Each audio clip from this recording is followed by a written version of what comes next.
how you doing? Alex, Merrill of Alliance Tutoring. We're going to continue our series on the introduction tonight. We're going to talk about thesis statements. I'm going to show you a couple of crap thesis statements, and we're going to talk about how to fix those problems. Let's take a look at the first example. Say you were writing something about Tiger Woods. This is the thesis. In my opinion, Tiger Woods is to blame because of his previous actions. Huh? What are you saying there? Who's doing the blaming? What actions are we talking about exactly?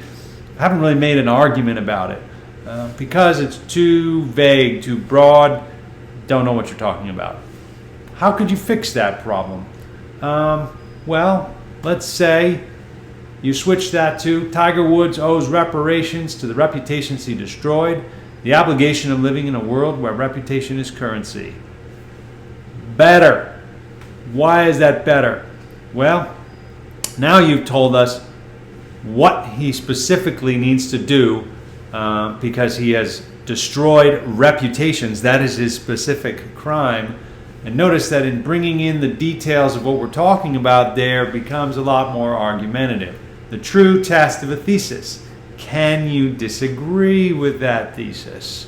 In this case, yes, because we've gotten a bit more specific. The vague one, not so much.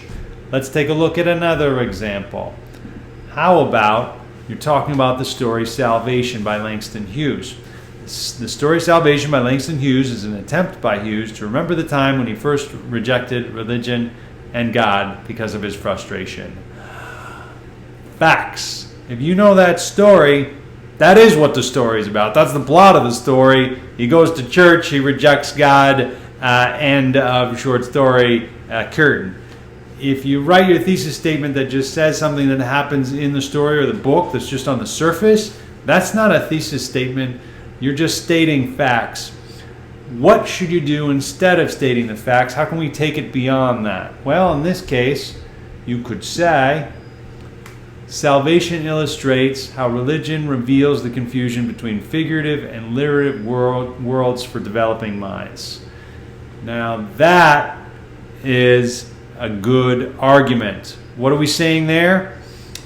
We're distinguishing the figurative, in this case, Langston Hughes being able to see or feel Jesus, according to the congregation, versus the literal, he doesn't actually see him.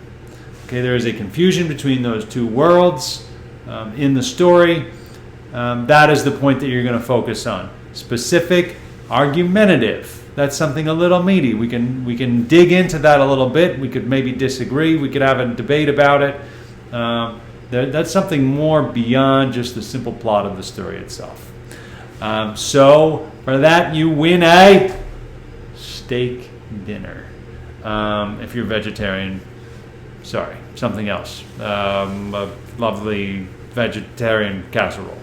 But those are the two main errors that you want to avoid when you're writing your thesis statement. You want to make it specific. You want to make it not factual, argumentative. And then you will have a sick, gross, disgusting, awesome thesis statement to rock your essay. Join me next time. We'll be talking about topic sentences, my second favorite part of any essay.